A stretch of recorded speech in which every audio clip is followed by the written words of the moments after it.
Okay, everybody, welcome. This is History 210, U.S. History. We're going to, as I told you, there will be two lectures that will be done asynchronously. This is lecture 1 and then lecture 9. In a semester, unfortunately, we do not have enough time to cover everything that I would love to cover with you.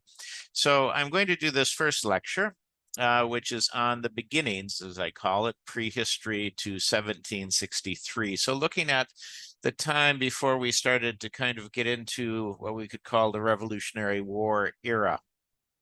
Very, very important, very significant.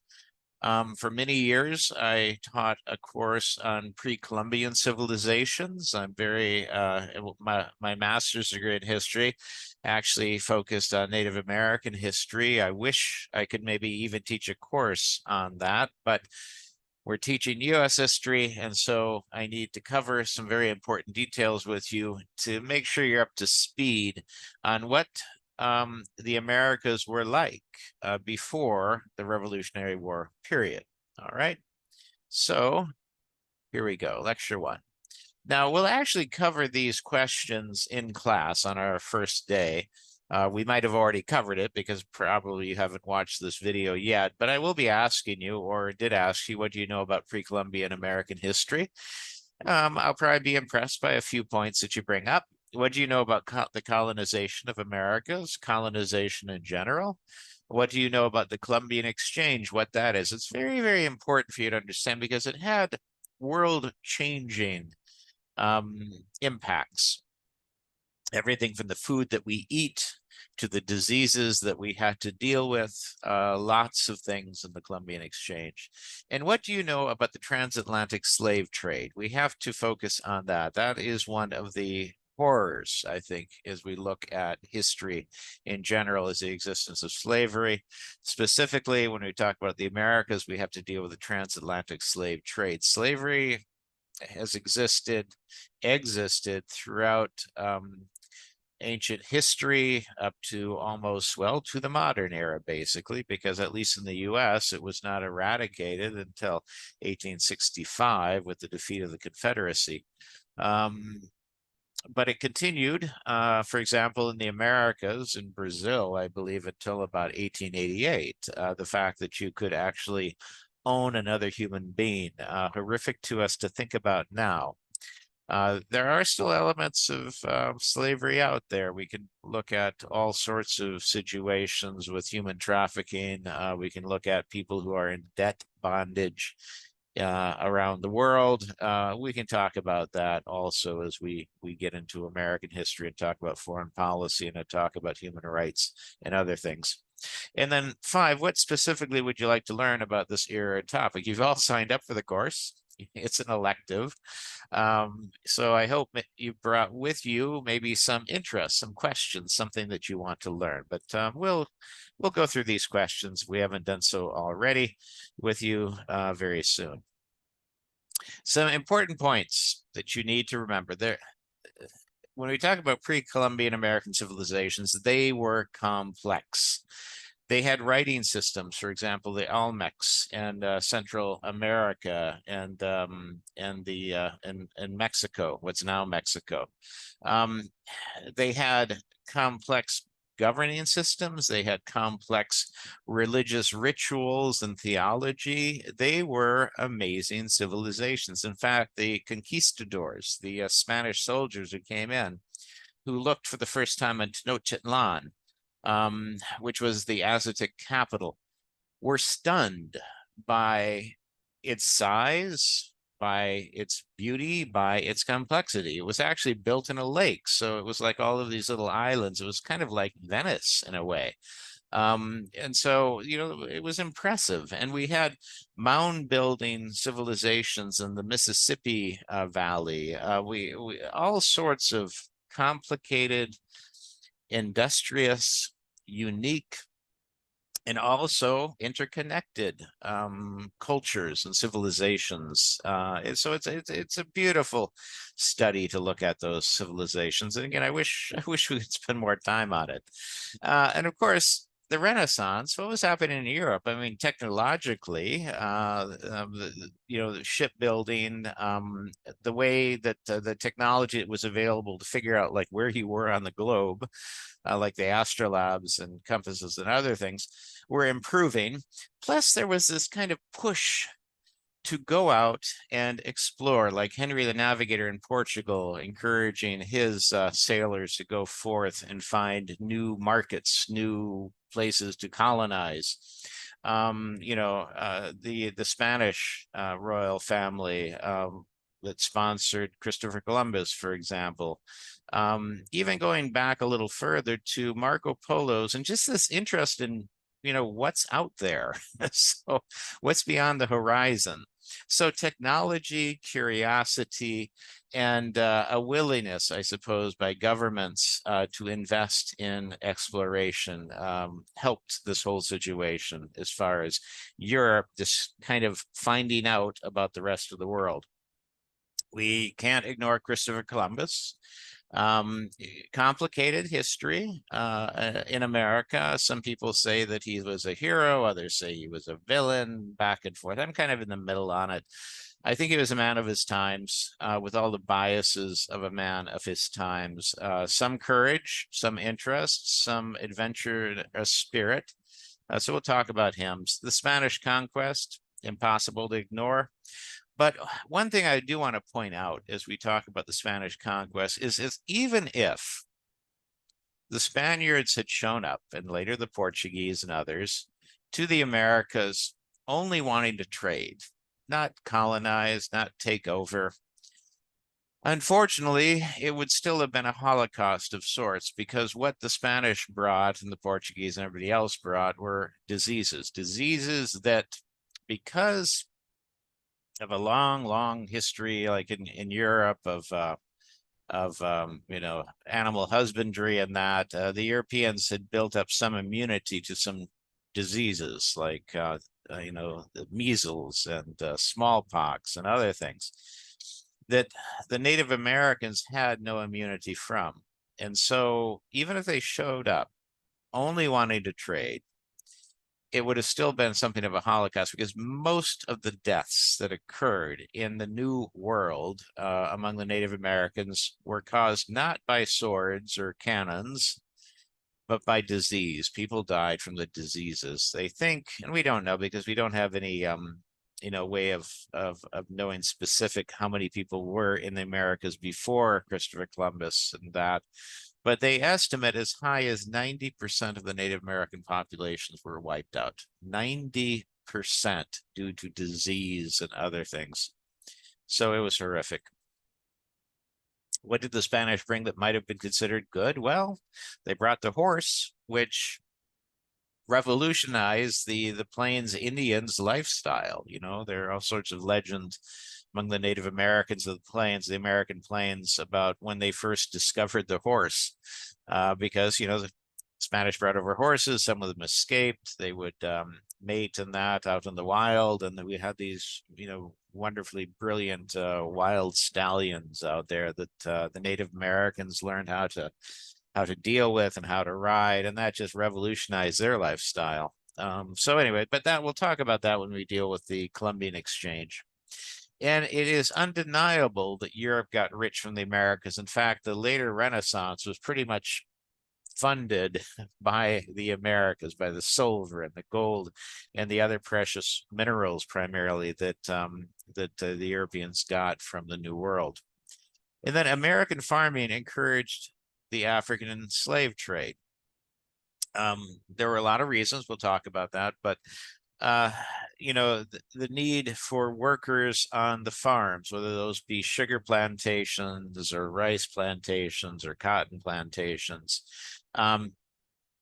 made it, well, in the view of the people who were doing this trade, necessary to bring African Americans to the New World in bondage. Essential questions that I think anybody who's going to study this era need to ask is, what were the major characteristics of the Native American civilizations in North and South America? What were they like? And then what was the Columbian Exchange? I've mentioned it. I've explained a little bit about it, but we need to understand it. So here's North America. You can see the rivers. You can see the coastline, especially in the west. You can see all of the islands and all of that. And so we're talking about actually, you know, there was, and we'll show you a land bridge of not a land, well, yeah, a land bridge between Alaska, what's now Alaska, and Siberia. But we think there was also an extensive amount of settlement that came about because people were traveling along the coasts by canoe and these ships of sorts from the north to the south. We do know that if we're talking about pre-Columbian, just so we're clear, this means before the arrival of Christopher Columbus. So the date 1492. Now I grew up in America, so I had to memorize, 1492, Christopher Columbus sailed the ocean blue and then all of that. And then the post-Columbian means after the landing of Christopher Columbus and the introduction of European culture, et cetera. Now, were there Europeans in North America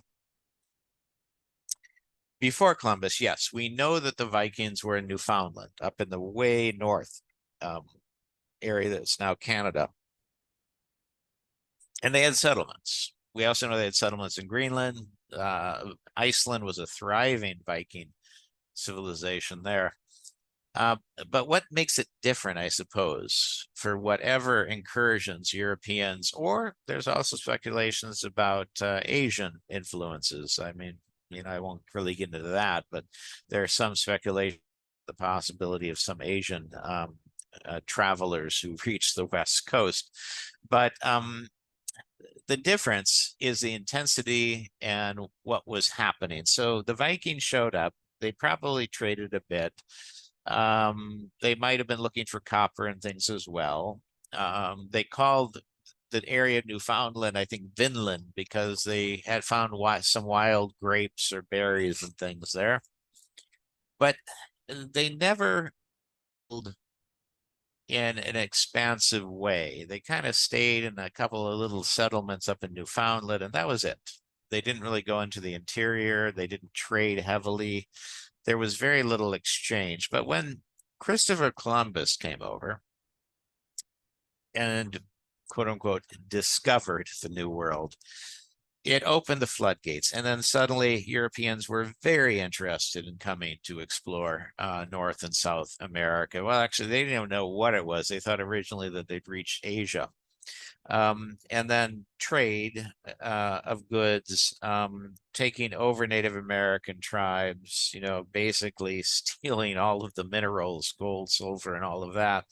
And this Columbian exchange started. So the intensity of it, the duration of it, and how much it changed everybody's lives. That is the difference between the Viking settlements, I suppose, and other smaller incursions of Europeans and others, non-Native Americans into the Americas, and the post-Columbian era. Okay, so Beringia, maybe Beringia is how it should be pronounced, is, you know that there was an ice age. And during the ice age, a lot of the water in the oceans became ice, hence ice age. And we had these ice sheets, glaciers, and that covered most of North America and other parts of the world. But the ocean levels dropped because so much water was in ice. The ocean level dropped significantly, hundreds of meters even. So land that is now underwater was above water at that time. And so you had the Beringia land bridge that was basically from 18,000 years ago to 12,000 years ago. So from about 6,000 years, people could literally walk from Siberia to Alaska, what's now Alaska, into the New World. Now, the problem is they would still have these glaciers and that, but there was a point where there was an opening in the glacier system, and it allowed individuals, they speculate, to actually come down into what's now North America, as you can see there on the right. Now, also at this time and during, before, what have you, there was probably also people coming by boat, and they were hugging the coast, and they were there were islands along the coast, and they were looking for places to settle, places to trade, places to hunt and fish. And we do know that if you look at places like Monte Verde, way down here in the south, if you look on the right map, go all the way down to the bottom of South America, you see something called Monte Verde. And well, Monte Verde shows us that people had reached all the way down there by thousands of years ago. I think it was like 10,000 years ago. We were already having remains of human remains in Monte Verde, and proof of human settlement. Now, there's another arrow there in the south because of the speculation that perhaps there was Polynesian and other groups that settled in the south as well. We don't know. That's still very much open to speculation. Of course, we know, like, you have places like Easter Island, you have places like Tahiti and that. So there are islands along the way. Could it have happened? Possibly, but they would have been crossing open ocean. And now if we look at the other arrow going from the south to the north along the west coast, these people were kind of hugging the coast. You know, there was safety being along the coast.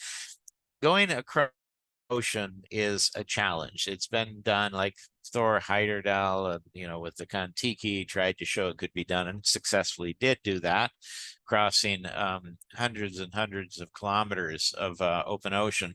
There's another arrow there that kind of shows what might have been the Viking travels or others. Again, there's always speculation. I've heard rumors about Egyptians in Central or South America, rumors about Romans in South of that.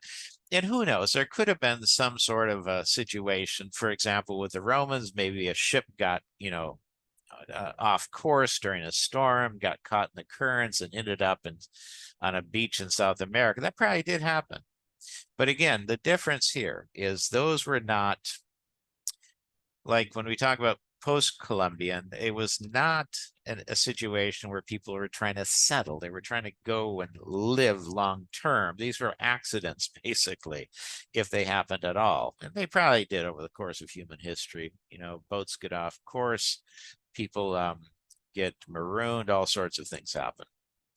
Okay, so the boat theory. By the way, I will be putting this up on YouTube. Sometimes YouTube is not happy with me using a little video clip like this for educational purposes. So I might have to take some of these videos out. I'll edit the YouTube video so that YouTube is happy with it.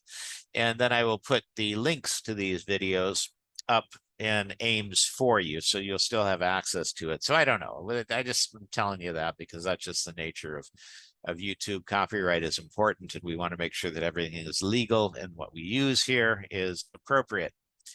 So that's just my little public service announcement there. Okay, so here we go. And I hope the sound works. Let's hope that that is okay. Until 20 years ago, the prevailing theory for how the earliest human settlers arrived in America came down to one thing: big game. It was thought that humans followed megafauna, such as mammoths and bison, across the Bering Strait and through an ice-free corridor down into North America around 13,500 years ago. These early humans, the Clovis, left behind spear points with telltale grooves, evidence of their big game hunts. But this theory collapsed when evidence of human occupation dating to 14,500 years ago was found at the Monte Verde site in Chile, 1,000 years before Clovis points appear in North America. This gave rise to a new theory, that humans may have traveled by boat, starting in Beringia and sailing down the coast some 16,000 years ago. Since the discovery at Monte Verde, researchers have turned their attention to the Pacific coast in search of early sites. Cedros Island is practically brimming with archaeological evidence for an early American culture that had mastered coastal environments. Stone tools and clamshells found at several sites on the island were radiocarbon dated to between 11,000 and 13,000 years ago. Not quite pre-Clovis, but getting there. In the hunt for evidence of these early settlers, researchers have been searching not only on land, but also under the sea. As the ice sheets covering North America began to melt around 16,500 years ago, the sea level rose 120 meters, likely swamping any early settlements along the Pacific coast. To uncover these drowned settlements, researchers tried to deduce the location of these settlers' most important resource, fresh water. They started mapping the ocean floor off the coasts of Oregon and California in search of evidence of ancient riverbanks and estuaries. By taking core samples of the ocean floor where these riverbanks lie, researchers hope to understand these lost environments and perhaps even eventually find evidence of early human occupation. As the glaciers melted and sea levels rose, parts of the coasts of British Columbia and southwestern Alaska rose as well, no longer bearing the weight of the massive sheets of ice. The consequences of this geological quirk can be found on Calvert Island, where the sea level rise was as little as 2 meters, leaving easily accessible evidence of coastal settlements. Here, researchers found 29 footprints preserved in clay, buried underneath a half a meter of soil. A piece of wood embedded in one of the footprints allowed them to date the footprints to just over 13,000 years ago. More evidence has been found on nearby coastal islands. 12,700-year-old spear points left over from a bear hunt, and 14,000-year-old stone tools left next to a hearth. Clues that the first Americans made their way down the coast by boat continue to present themselves, but archaeologists aren't ready to confirm the theory just yet. A string of well-documented sites along the coasts of southwestern Alaska and British Columbia, dating back to at least 15,000 years ago, and extending through time down the coast, will be needed to truly prove the coastal migration theory. Until then, archaeologists in both North and South America will continue the hunt for signs that the earliest Americans were indeed a seafaring people. Okay, there you go. Land bridge theory, a little bit more information about that here. Again, hopefully the videos will work and that I can include them in the YouTube video I'll put up. But if I can't, don't worry, I'll just give you the links as necessary. Here we go.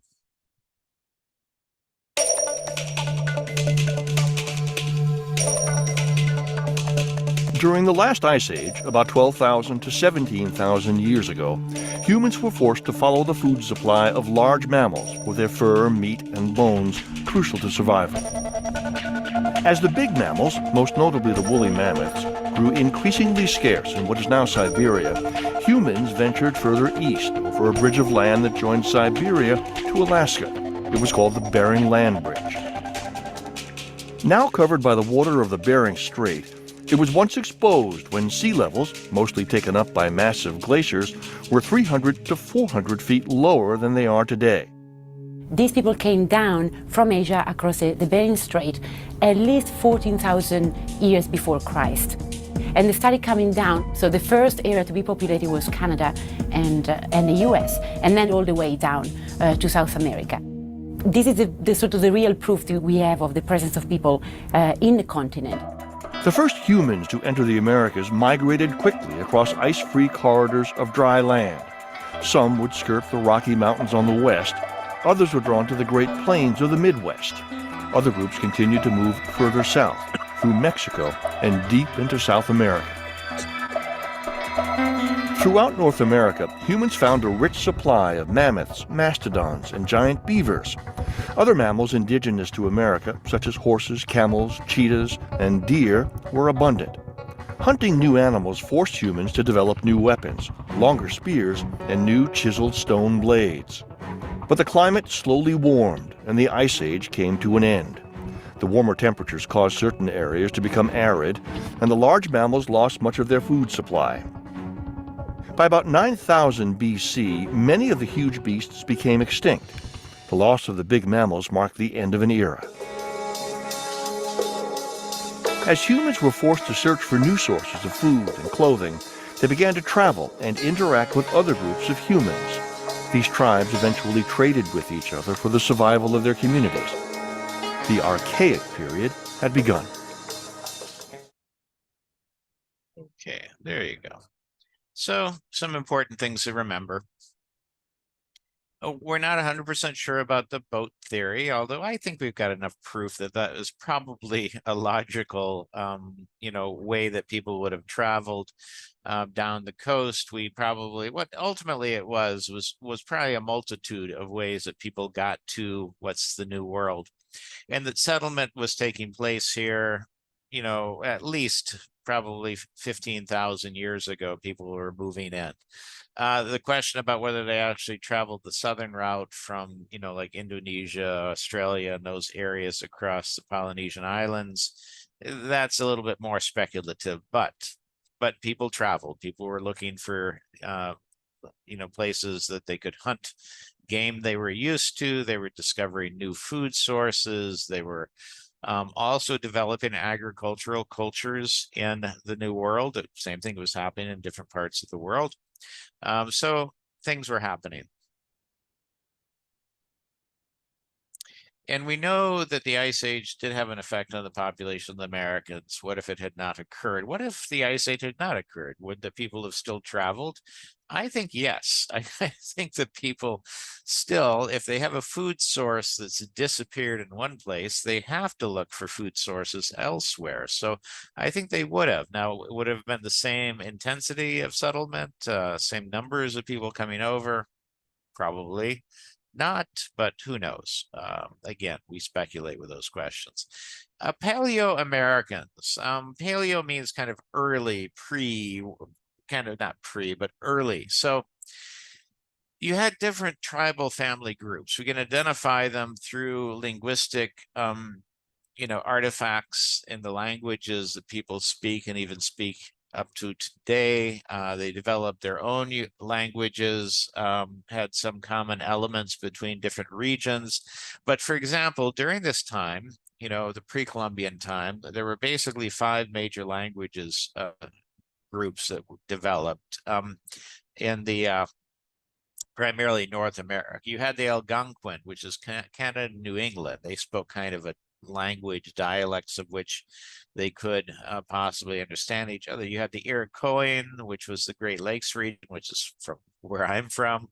The local tribe that I kind of grew up understanding, learning about, and had friends who belonged to were the Potawatomi, and they were part of the Iroquoian Great Lake region, a tribal lingual group. So they had a Potawatomi language. It was a dialect of the Iroquoian language. The Muskegon, which would be from the southeast. We're talking about what would now be the Carolinas, Georgia, all the way up to northern Florida, maybe even a little south into Florida. The Siouan, which would be the Great Plains Native American tribes. When people think about the Native Americans, to be honest, I tend to think about the Great Plains Indians, on the horseback, chasing the buffalo and all of that, living in teepees. That's the Siouan, the Great Plains Native Americans, okay? Have teepees, for example, among the Potawatomi. They built longhouses and things. So just so you understand that our image often of Native Americans is influenced by Hollywood. And the Sioux and the Plains Indians tend to be the first groups that people think of when they think of Native Americans. And the Uto-Aztecan, which would be north and southwest, like what's now Arizona, maybe New Mexico and Southern California and into northern Mexico, and that would be this other language group. And natives used because they traded. You can find, for example, in northern Michigan, you can find shells that you would only be able to get if you the Gulf of Mexico. Thousands of, literally 1,000 kilometers away, a little more than that. And so there were exchanges, there were trade. They had a huge, extensive trade system. And of course, you got to communicate. So they kind of came up with a pidgin, which is a simple language to communicate between tribal areas that, the merchant class would use with each other so they could make deals, so many beaver pelts for so many shells and all of this. And then you had this American cultural regions, okay, and it's based a lot of on the climate, like the subarctic. If you think of the Eskimos up in the Arctic and subarctic, Northwest Coast Native Americans, for example, you know, they would be famous for a lot of things, but the thing that I think we remember the most of them would be their totem poles, the big posts they would decorate and they would carve with the totems of their tribal affiliations. The Californian groups there in the central to south, what's now California, and northern Mexico and the Baja, the Great Basin group that would be kind of touching into the now what would be considered the mountainous regions there, as well as very fertile areas of what's now California, and that some arid regions as well, plateau Native Americans, the plains where you have these oceans of grassland basically. The Northeast, the forest regions there, and then the Southeast, and then the Southwest. So you can also see these language groups kind of, based on this different area. The Uto Aztecan would be from the Southwest region, etc. So anyway, that's part of it as well. And of course, climate influences culture.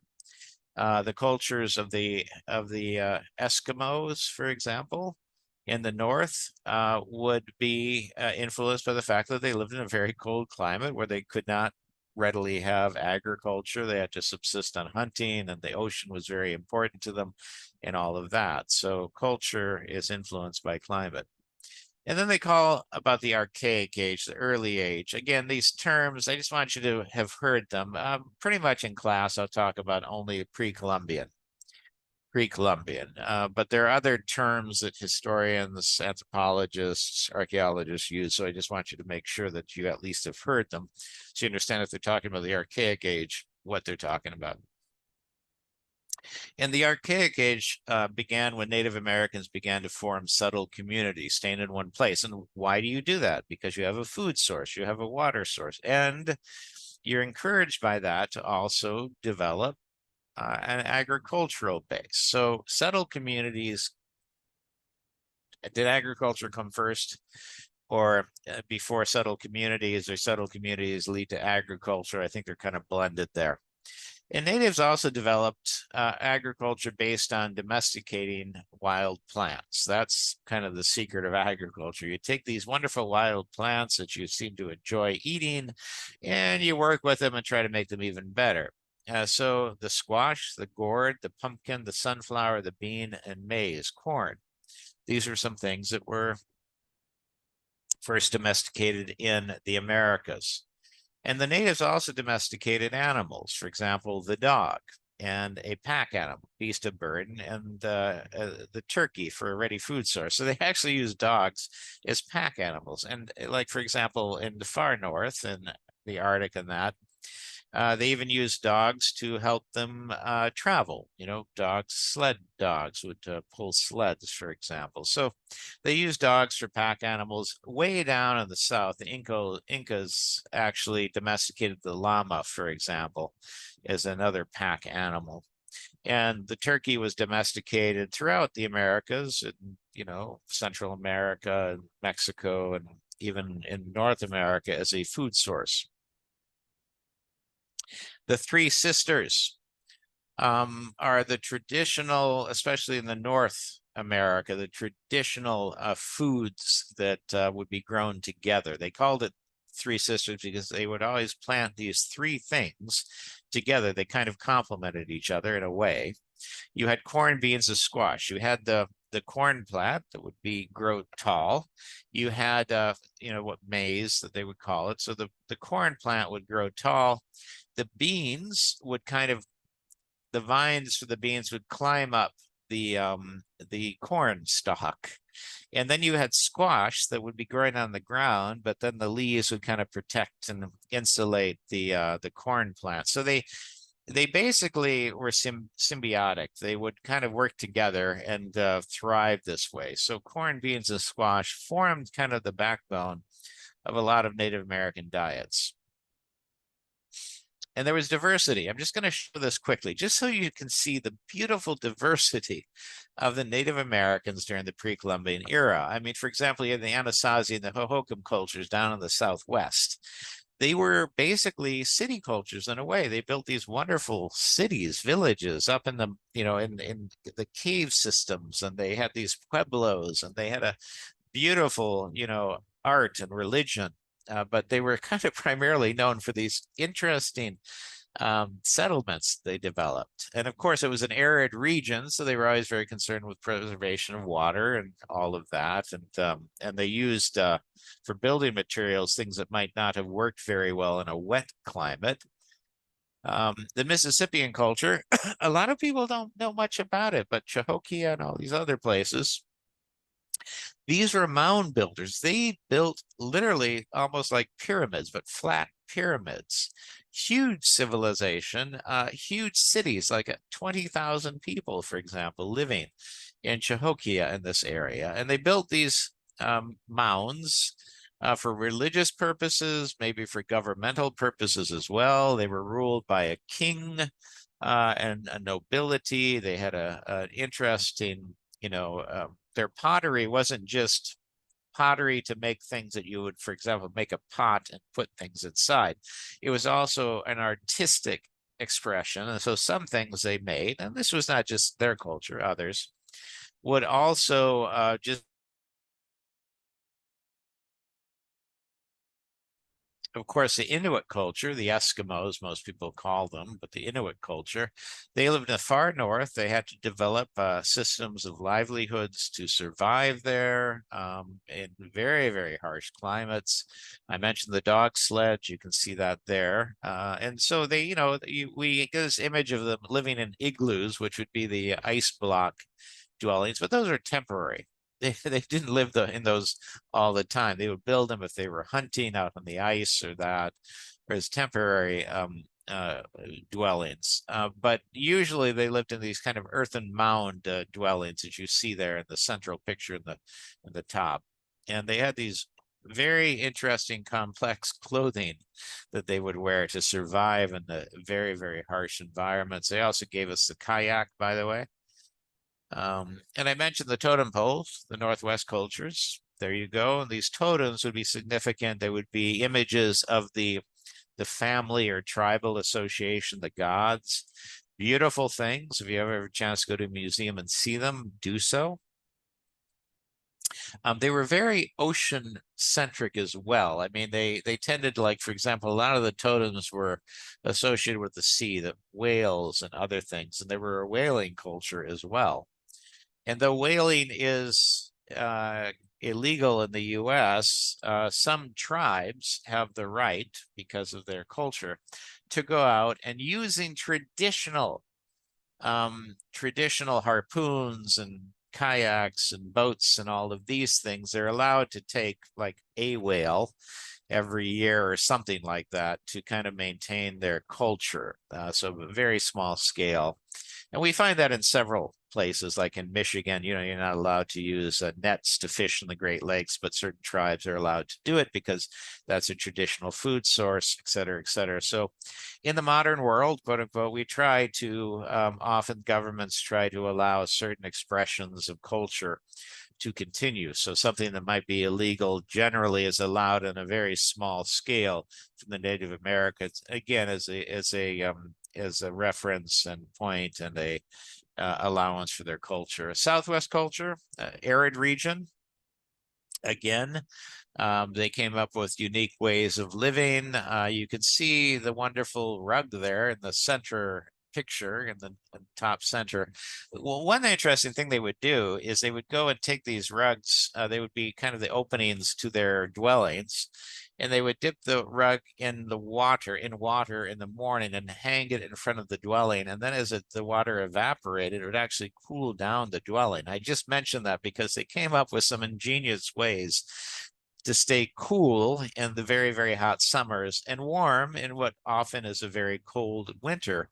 Might not have a lot of snow on that, but oftentimes the temperatures in the deserts become quite cold in the winter at night because there's no humidity to hold in the heat, shall we say. So you can be in a situation, I experienced this also in the Middle East, you know, you're out in the desert, it's broiling hot in the during the day, but at night, as soon as the sun goes down, because there's no humidity to hold the heat, it just evaporates basically the heat, and then you are in a very cold environment. That's why the Bedouins would wear all these robes, you know, to protect them from the sun, but also at night to keep them warm. And then the Great Plains culture. Now, this is the thing. Most people, because of Hollywood, cowboys and Indian movies from the 50s, 40s, 30s, and all of that, when they think Native American, they think of teepees, they think of hunting buffalo, they basically think of the Great Plains cultures. And they were wonderful cultures. They were nomadic cultures. People moved from place to place, hunting the buffalo. They had limited agriculture, but they were basically a nomadic culture.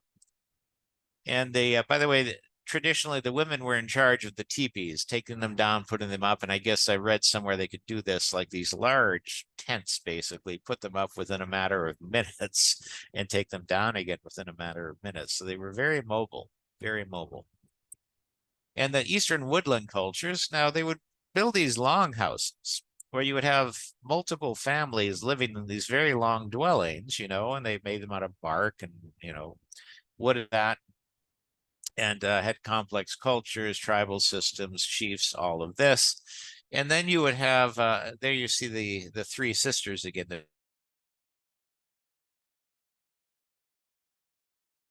Method, growing those three plants in a complementary way. So the Southeast culture, Carolinas, Northern Florida, that sort of thing, they had this system. They actually had palisades, they actually kind of built forts, and that there was warfare between these tribes and even within the tribes. We have to be aware of that. They had their own systems of government, their own systems of warfare, their own systems of rules and regulations, what you could and could not do. For example, I share this, and you may or may not know about it, but after the Louisiana Purchase, which we will study, Jefferson, President Jefferson, sent forth the this group of soldiers and scientists, the Lewis and Clark expedition, to go and just see what this new area that they'd bought from the French, what was out there. And so just by happen chance, since they needed somebody to be an interpreter as they went through these Native American areas, these the Lewis and Clark expedition, they hired a fellow who was a French fur trapper, but really were hiring his wife, Sacagawea, who had a baby. She was young, maybe about 16, 17, had a child, and they hired her and her husband to be kind of the interpreters and somewhat guides as they moved through these different regions. And so you had the Lewis and Clark expedition, heavily armed men, you know, they had swords, they had weapons, muskets, knives, everything else. And usually you would think, oh, okay, this is a war party coming through my region. So the Native Americans would normally have treated a heavily armed group coming through in a hostile way, because they would say, well, these people are invading. But because they had Sacagawea with them, who had a baby, a papoose, you see, in the Native American tradition, well, if you had a wife, a woman and a child,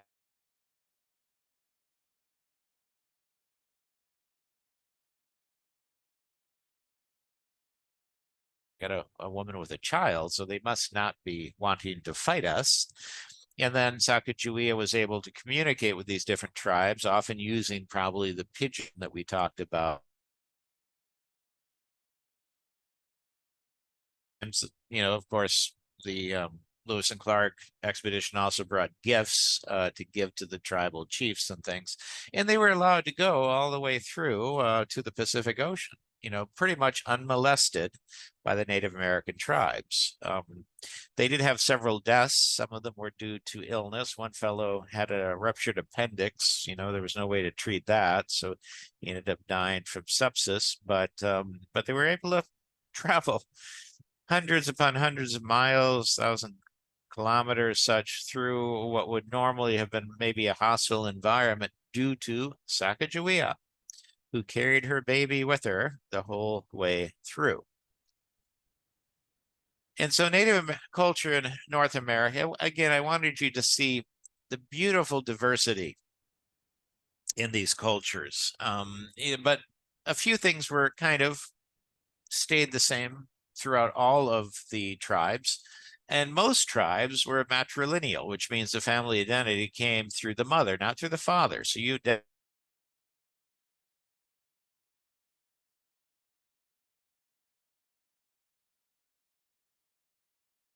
I would be a Thompson because my mother's maiden name was Thompson.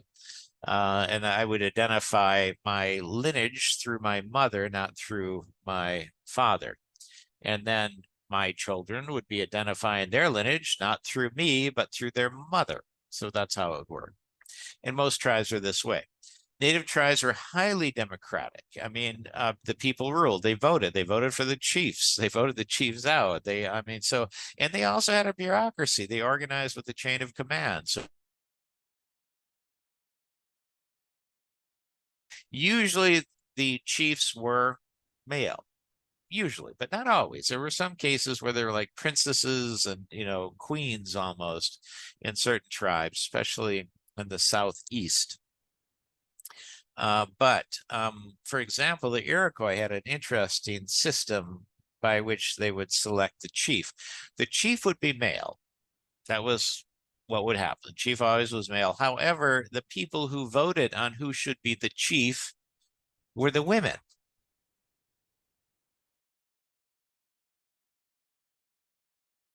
It's kind of wise in a way.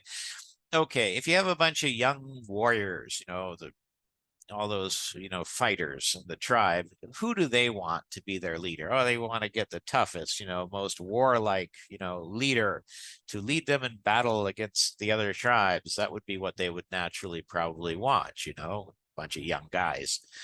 But the Native Americans knew that, okay, or at least the Iroquois and those affiliated with them, that the women would make a wiser choice. They felt the women were better at selecting good chiefs. Why? Because the women, think of women from young to old, would be thinking, okay, well, fine. Yeah, we want some guy who'd be willing to protect the tribe if we are attacked or that, but we don't want a crazy person who's going to go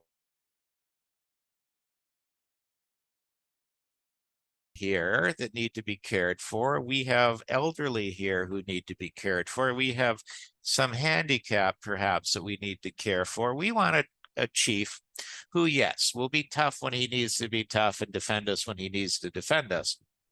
But on a day-to-day basis, we'll see to the needs of the tribe, the most vulnerable members, as well as the warriors and everybody in between.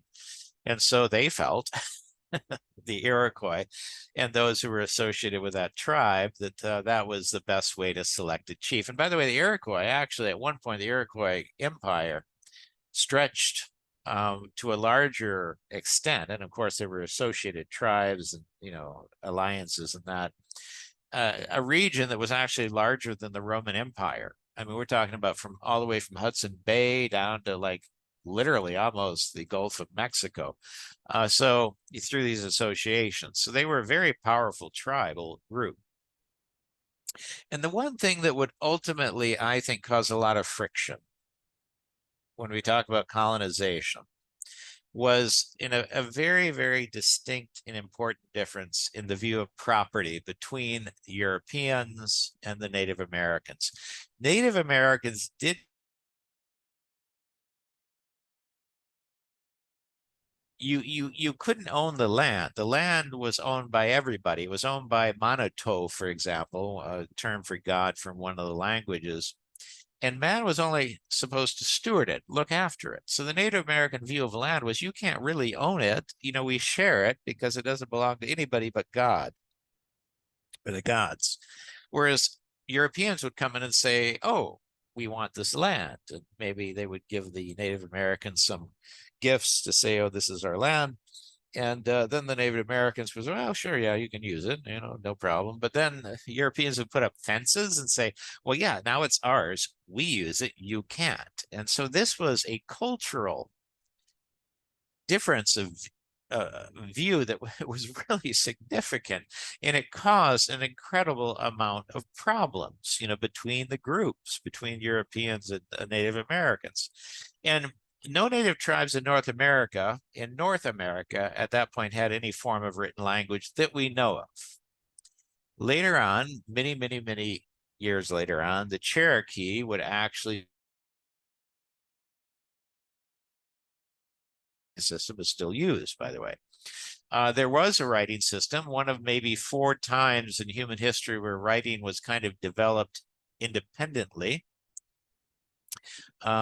Probably started by the Olmecs, and then it was shared technology, shall we call it, with the other Native American tribes and groups in Central America and, and into what's now Mexico. The Aztecs used it. The Maya used it. We have some brilliant codexes that still survive from that time, and we have stone examples of the writing system. If I had to describe it as something, I would say in some ways it resembled hieroglyphics because it was very pictorial. There were also elements of, for those of you who know Japanese language, the written language is very interesting because you have an ideographic element to it, which would be kanji, pictures of like Yama and Kawa, easily to see how those were be a mountain and a river, for example. And you also have phonetics, which would be katakana for borrowed words and hiragana, the expression of that. So it's complex. And in some ways, the Native American, the Central American, the Olmec written language was that way also. There were elements of ideograms that seemed to express a general idea, king or kingship, and there were others that were more phonetic that would seem to be indicating a phonetic expression of a word. So anyway, that was that. The Incas also came up with a kind of an interesting system called the quipus, which was basically a string with a series of knots, and those knots would communicate ideas or numbers or things, and that was very interesting. By the way, we didn't know how to read the quipus until a graduate student figured it out, not too long ago, and now we can actually read those. And I think I've got some pictures of what I'm talking about. Okay, the Iroquois Confederacy. Here we go. I mentioned the Iroquois, and it was huge. Covered a lot of land. Did you know that the USA was not the first democracy in North America? It's us. I mean, the Mohawks and 4 other tribes that created the Great Law of Peace. This democracy was formed by the Mohawk, Oneida, Onondaga, Cayuga, and Seneca. We called ourselves the Haudenosaunee, which translates to the people of the Longhouse. But of course, the French would call us the Iroquois Confederacy. The Haudenosaunee Confederacy still exists today, with the inclusion of more tribes. But our impact is nearly missing from history books. Benjamin Franklin, Thomas Jefferson, even Frederick Engels and Karl Marx were influenced by the structure of government. I mean, the Great Law of Peace outlines a federal government, which has authority over the member tribes, a legislature, executive branch, veto power, and freedoms of speech, press, and religion. So if the USA took our blueprint of democracy and our theory on interstate peacemaking, then how the heck did we end up on reservations? This is a People's History of Native America with me, Tyler Clare. Before we answer the reservation question, we need to backtrack to the US Constitution. Why? Because treaties, that's why. I'll explain. Indian appears 3 times in the Constitution. The first is to imply that Indians are not citizens. Then again, later in the 14th Amendment. But the third mention is to declare that Congress has the power to regulate commerce with Indian tribes, thereby acknowledging the sovereignty Indians have to govern themselves. But what does this mean? Well, it's interpreted by many to mean that Indian tribes are sovereign nations. Therefore, only through treaties can the United States negotiate with tribes. That negotiation requires approval by Congress, but any such agreement can be questioned, and in that case, goes to the Supreme Court. Confused? Well, join the club. But here's what you need to know. The federal government negotiated treaties with many Indian nations, at least up until 1871. But the Supreme Court's historical rulings with regard to treaties, the Constitution, and Indian law have determined two main things. One, Congress has fairly broad power over Indian nations. And two, the judicial branch also has power to push back on bad policies. Also, you probably noticed I use the term Indian. That's because Indian is a legal term for us, just as Indian country is a legal term for all of our land. But that is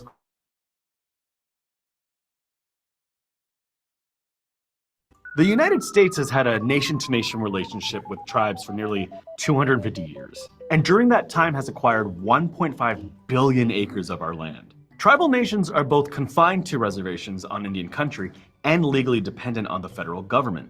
Various treaties outline an exchange of land for the promise of rights, as well as health, education, and social welfare in perpetuity.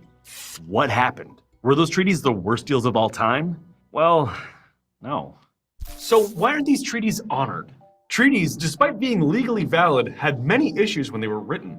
Primarily is that many treaties came after or under the threat of war. Because to be clear, tribes do not let white people in willingly.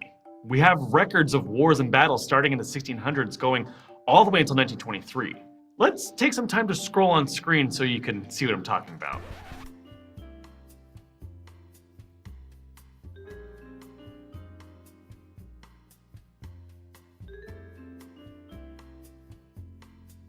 Then came the translation.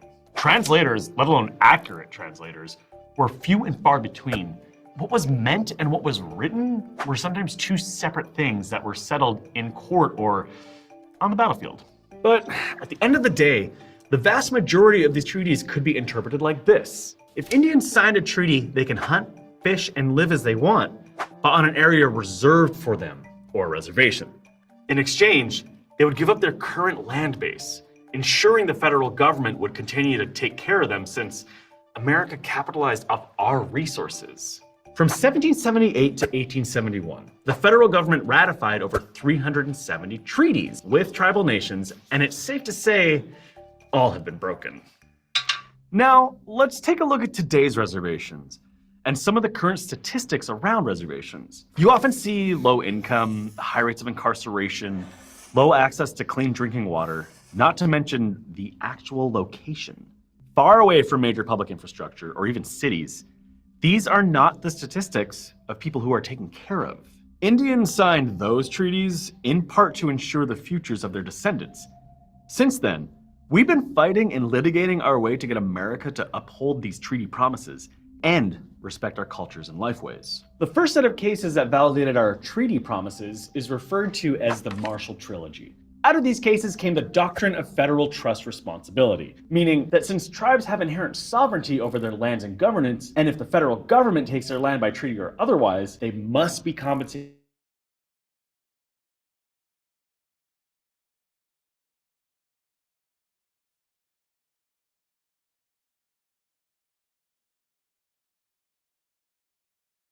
Branch's War Department established the Office of Indian Affairs. Is the idea that European Americans were ordained to settle the entire continent, which paved a way for Congress to adopt other Indian removal practices. For example, the 1830 Indian Removal Act, which allowed the president to set aside land west of the Mississippi for the tribes living in the South to what's now known as Indian Territory. So these new rules led to the Trail of Tears, a genocidal death march that forced 60,000 tribal members off their land in the South and moved to an Oklahoma-based Chickasaw tribal member. Her great-grandfather, M.V. Cheadle, was born in Indian Territory and served on the tribe's last original legislature from 1905 until statehood in 1907. Hi, Jessica. Okay. Thank you for having me today. Can you help me and the viewers understand these treaties? We've got this promise into perpetuity that our people will be taken care of, not just for 7 generations, but for forever. And that includes education, that includes healthcare, that includes housing, that includes everything that it takes to make a person a healthy person. So then it becomes a question of, but how do we still hold the federal government to their word? After the Indian Removal Act, Congress passed the Indian Appropriations Act. There were 4 versions of this act, all basically codifying the reservation system. In order for many tribal members to get their slice of land, they had to adopt a surname LeClaire. More on that in a later episode. And were given a blood quantum or a native purity test. However, when non-natives purchased allotted land from Indians, they did not have to abide by tribal rules, nor were they subject to tribal courts. If you remember from our first episode, this was quite a problem for tribes to keep their citizens safe. That was a lot of information.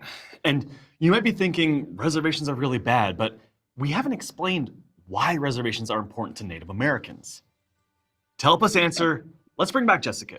I think if you ask a Native person what their reservation is or means to them, I think that you'll hear many different answers. It's ceremony, it's community, it's beauty and love, and sometimes it's trauma and pain. It's all of these things. And I think that is what makes reservation life so amazing. It's the tapestry of who we are. So based on your work, how can Native Americans hold truth to power? I think about the census and voting as almost having a marriage. You're counted, you're recognized, you're seen, you have a voice. So it is about power, it is about representation, power and governance, but it's also about money. It's what determines federal funding. Now we have the power to elect leaders that do believe in honoring treaties, that do say, yes, we're going to sit down and we're going to meet with you face to face and we're going to talk about what your needs are. We know as American Indian people, we can carry these things like health, education, housing, all these things out best for ourselves and for our people, but it's the federal government's responsibility and duty to provide the funding to do that. And so, that's part of what honoring that treaty means. So when we think about some of the issues with the design of reservations, isolation, low funding, and a much understood distrust of, any governments, access to voting and the census is incredibly challenging. The states control rules of voting, but reservations are technically under federal jurisdiction and often depend on federal, not state resources. So voting drop boxes are few and far between in Indian country, sometimes hundreds of miles away. Voting places are the same, often requiring a full day off work, a car, or sometimes horseback to vote. So despite not being able to legally vote until 1924, or even 1958 in states like Utah, Indian country has very strong political organization, not only in the polls, but in the courts too. What would happen if the state and federal governments abided by these treaties as the supreme law of the land as cited in the Constitution? What would that look like?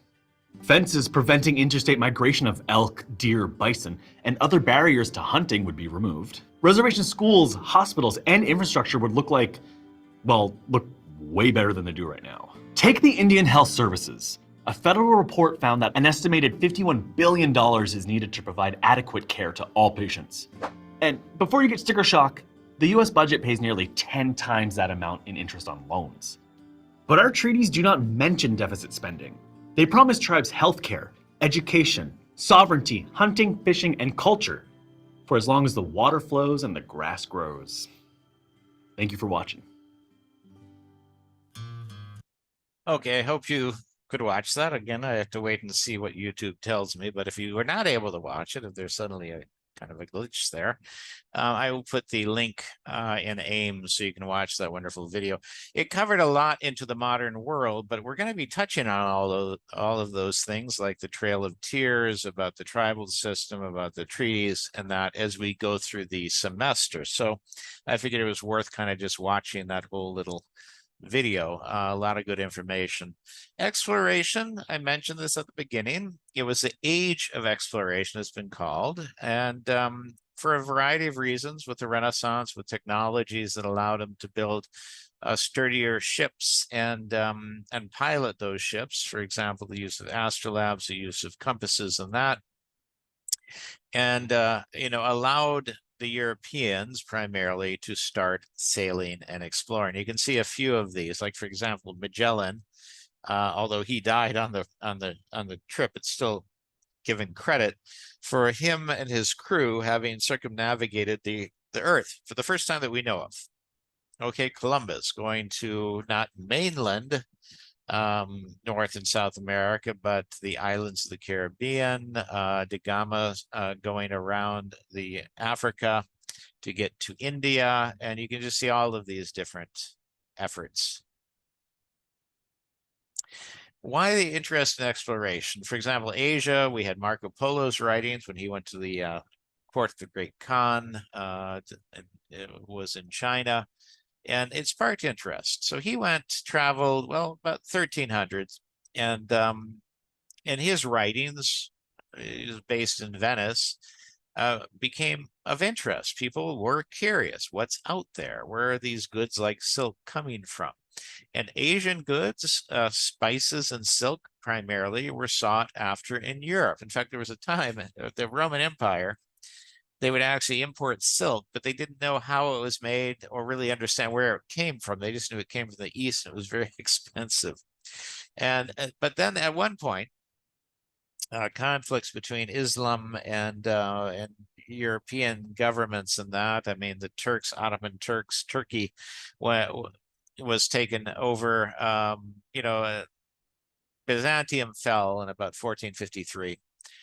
So some people say that marked the end, complete, final end in a way of the Roman Empire, because it was the Roman Empire of the East. So Byzantium fell; it became Constantinople, and it was Byzantium, then Constantinople, and then it became Istanbul to the Ottoman Turks. And the Ottoman Turks cut off trade, so the Silk Road kind of stopped for a while. And people still wanted the things the Silk Road gave them, which would be silk and spices and other things. And so they wanted to find a way around the Ottoman Turks. And so they started to figure out and explore possible routes, Da Gama going through and around Africa to India. And that's even what Christopher Columbus was attempting to do. He said, I can find a short route to the east by going west. He did not understand that there was a continent between him and Asia. And then the Renaissance itself, there was this new spirit of inquiry. People were curious about the heavens, about the earth, about what was beyond the horizon. Places to trade, new goods, access to minerals that they wanted, silver, gold, gems, other things, copper. And they also had, as I said, new technologies that allowed them to get out in the open ocean and find these things. And you had the age of discovery also of Spain and Portugal, as far as being European powers, were the first ones to really invest. We have to look at Venice, for example, is maybe a precursor to this, but Spain and Portugal, this idea of, and I could go into the building of the nation state as well, but we don't really have time for that. Spain and Portugal were the countries that kind of pushed into this area of colonization, trade, and exploration. And Ferdinand and Isabella, you can see their pictures there, captured the Muslim areas of Spain. Spain had been controlled by the Muslims for several hundred years. They filled Spain's Jewish community. There was always a lot times, and also influencing exploration and colonization. They reunited all of Spain under Christian rule, and they sought to spread Christianity across the world. Those are some of the motivations they had to invest in people like Christopher Columbus. Portugal's ruler, Prince Henry, he was called Henry the Navigator, and he developed a lighter sailing ship. He sponsored expeditions along the coast of Africa, going all the way finally around 1506. That was his lifetime. He was a sea captain, actually, from Genoa, which was a sea trading place, very much into merchant trading, and sailed west in 3 ships, okay, in hopes of finding a quicker route to Asia. He was sponsored by the king.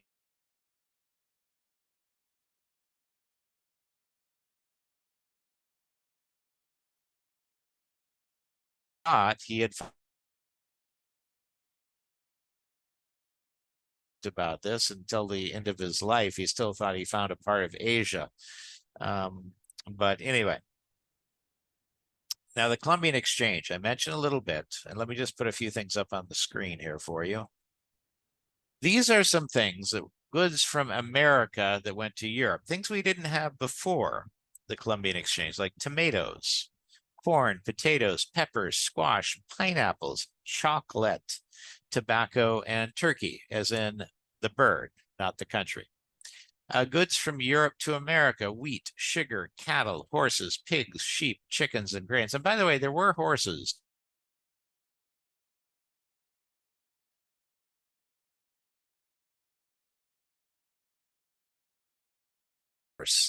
They died out. And then the horses that the Europeans brought, that was a reintroduction basically of the horse, the domesticated horse. So you saw this, okay? This is food primarily, right? Okay, so vast exchanges of foodstuffs. I know some of these would later be grown in Africa and Europe. From the Americas, they would be grown in the Americas, the things that originally had grown in Europe or Asia. And what other things might have been exchanged? Well, let's talk a little bit about that. Diseases: smallpox, influenza, typhus, measles, malaria, diphtheria, whooping cough were some of the diseases that went from Europe and Africa to the New World. One disease that came from the New World to Europe, although there are speculations that it might have existed in Europe before. We're not really 100% sure, but we can say that as kind of a plague in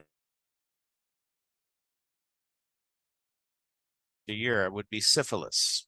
Okay, syphilis was a disease that was introduced from the New World into Europe and other parts of the world from the New World.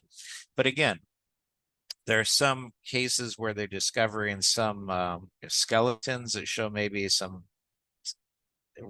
syphilis symptoms in Europe, for example, in England, but that would have predated Columbia and the Columbus and the Columbian exchange. We don't know. There still needs to be a lot of research on that. Okay, so Columbian exchange. Here we go.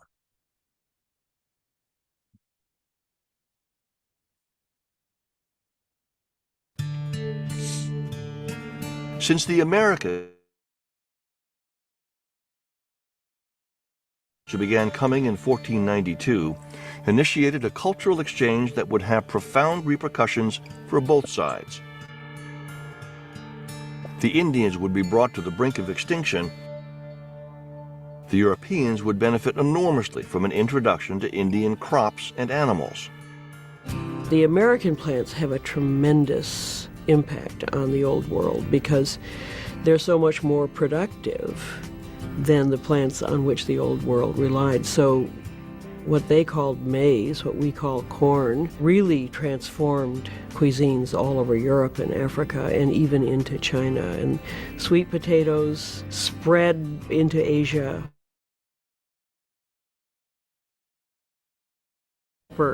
It transformed foodways and populations because it made it possible to sustain much larger populations. In return, the Europeans unintentionally carried over smallpox, yellow fever, malaria, and influenza. Diseases that would nearly wipe out India.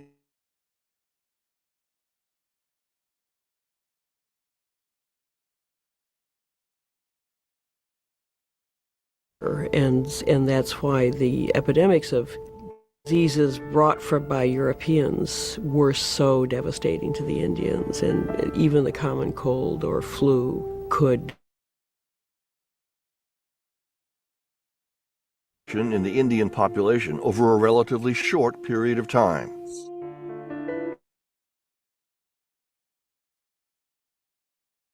Europeans came because so much of this happened before settlement. It happened from the earliest contacts. But at the end of the first century of contact than they were at the beginning. So the impact was tremendous. Those left behind were vulnerable. Their communities were devastated. Their beliefs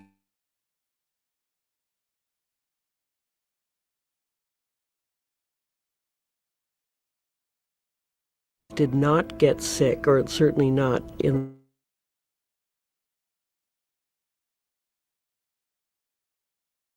I think, as well as a physical one. The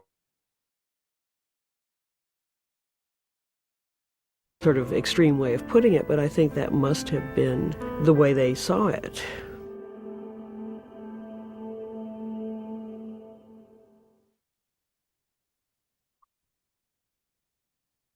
They say that for example, when colonists kind of were starting to really explore North America, they occasionally would come across ruins of villages that were empty, and they often talked about, oh, this area is completely devoid of humanity and it's all open forest. It's because so many people died. I mean, remember I told you there were these trade routes all over North America, for example, and in South America, and they said that at some points, according to legend, even the news that these strange white people were coming from the direction of the east to the west would cause groups to die who even heard about that. But what was really happening is people going along the trade route saying, hey, there are these people from these big weird ships and they're white and they're coming in with all sorts of interesting things.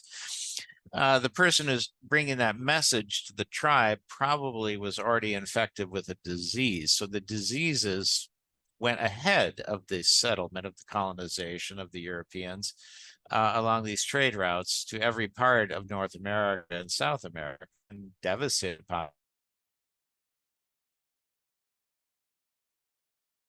As an example, in the Amazon region, there are still uncontacted tribes, groups that exist that don't have any contact with, like, European or and there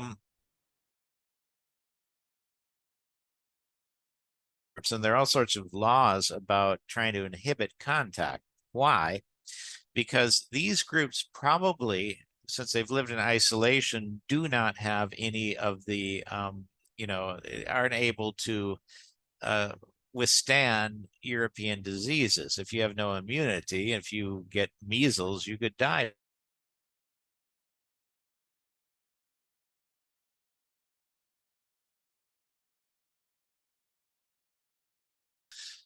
The same thing happens, for example, there's some islands off of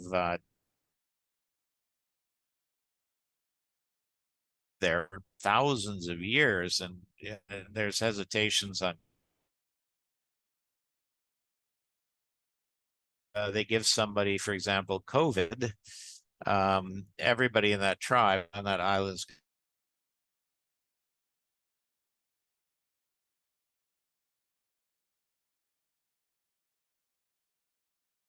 numbers.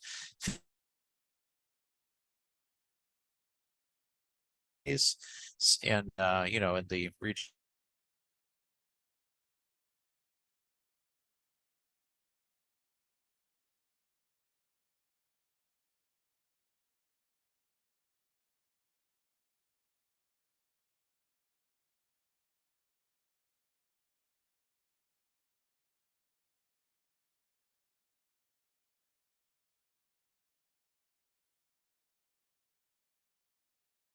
change their patterns of migration to follow that were thrown out.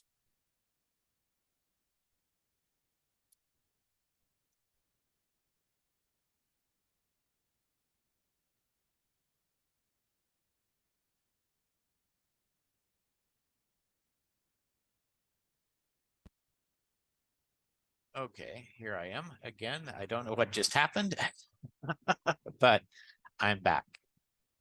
Hopefully the video will all stay the same. If not, I'll have to put them together, just put them up separately for you. Don't know what happened. Maybe it was a timing thing. Maybe that's fate is telling me to wrap up.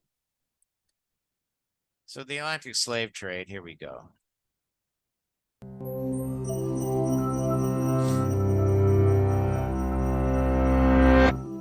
Slavery, the treatment of human beings as property, deprived of personal rights. has occurred in many forms throughout the world. But one institution stands out for both its global scale and its lasting legacy. The Atlantic slave trade, occurring from the late 15th to the mid-19th century and spanning 3 continents, forcibly brought more than 10 million Africans to the Americas. The impact it would leave affected not only these slaves and their descendants, but the economies and histories of large parts of the world. There had been centuries of contact between Europe and Africa via the Mediterranean, but the Atlantic slave trade began in the late 1400s with Portuguese colonies in West Africa and Spanish settlement of the Americas shortly after. The crops grown in the new colonies, sugarcane, tobacco, and cotton, were labor-intensive, and there were not enough settlers or indentured servants to cultivate all the new land. American natives were enslaved, but many died from new diseases, while others effectively resisted. And so, to meet the massive demand for labor, the Europeans looked to Africa. African slavery had existed for centuries in various forms. Some slaves were indentured servants, with a limited term and the chance to buy one's freedom. Others were more like European serfs. In some societies, slaves could be part of a master's family, own land, and even rise to positions of power. But when white captains came offering manufactured goods, weapons, and rum for slaves, African kings and merchants had little reason to hesitate. They viewed the people they sold not as fellow Africans, but criminals, debtors, or prisoners of war from rival tribes. By selling them, kings enriched their own realms and strengthened them against neighboring enemies. African kingdoms prospered from the slave trade, but meeting the Europeans' massive demand created intense competition. Slavery replaced other criminal sentences, and capturing slaves became a motivation for war rather than its result. To defend themselves from slave raids, neighboring kingdoms needed European firearms, which they also bought with slaves. The slave trade had become an arms race, altering societies and economies across the continent. As for the slaves themselves, they faced unimaginable brutality. After being marched to slave forts on the coast, shaved to prevent lice, and branded, they were loaded onto ships bound for the Americas. About 20% of them would never see land again. Most captains of the day were tight packers, cramming as many men as possible below deck. While the lack of sanitation caused many to die of disease, and others were thrown overboard for being sick or as discipline, the captains ensured their profits by cutting off slaves' ears as proof of purchase. Some captives took matters into their own hands. Many inland Africans had never seen whites before and thought them to be cannibals, constantly taking people away and returning for more. Afraid of being eaten, or just to avoid further suffering, they committed suicide or starved themselves, believing that in death their souls would return home. Those who survived were completely dehumanized, treated as mere cargo. Women and children were kept above deck and abused by the crew, while the men were made to perform dances in order to keep them exercised and curb rebellion. What happened to those Africans who reached the New World, and how the legacy of slavery still affects their descendants today, is fairly well known. But what is not often discussed is the effect that the Atlantic slave trade had on Africa's future. Not only did the continent lose tens of millions of its able-bodied population, but because most of the slaves taken were men, the long-term demographic effect was even greater. When the slave trade was finally outlawed in the Americas and Europe, the African kingdoms whose economies it had come to dominate collapsed, leaving them open to conquest and colonization.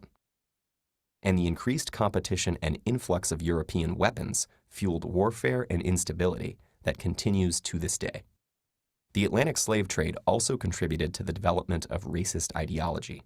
Most African slavery had no deeper reason than legal punishment or intertribal warfare, but the Europeans who preached a universal religion and who had long ago outlawed enslaving fellow Christians needed justification for a practice so obviously at odds with their ideals of equality.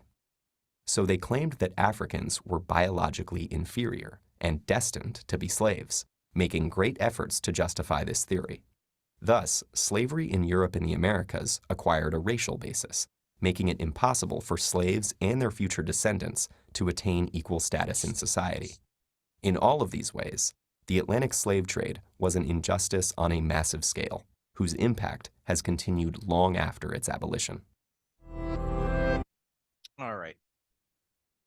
So the legacy of the transatlantic slave trade encouraged African warfare, captured slaves were traded for guns, rum, and other manufactured goods, definitely disrupted African culture, destroyed Africa's culture and heritage, led to violence, bitterness, social upheaval. It did increase cultural diffusion. Ideas, goods, and cultures were exchanged in Africa and the Americas in a variety of ways. Some quite interesting, the mixture, for example, just as an example of religions into what we now call voodoo, for example. Mixture of Christianity, Native American, and cultures as well as African, all of that. But it was horrific. Millions died, lives were turned upside down, cultures were destroyed, and it's a stain on the history of humanity. So what did you learn that you might share at a party or with a friend about this topic of pre-Columbian civilizations and that? What surprised you or confirmed something you thought? I will ask you these questions after you watch the video, and I'm hoping the video all worked. We'll just see after I have a chance to look at it. And as I said, if there was a video that I have to take out because of, copyright and YouTube and all of that, we want to keep everything legal and healthy and good, then I will put links to it in the Ames for you. But thank you for that. These are my references. And I will see you later in class. Thank you, everybody.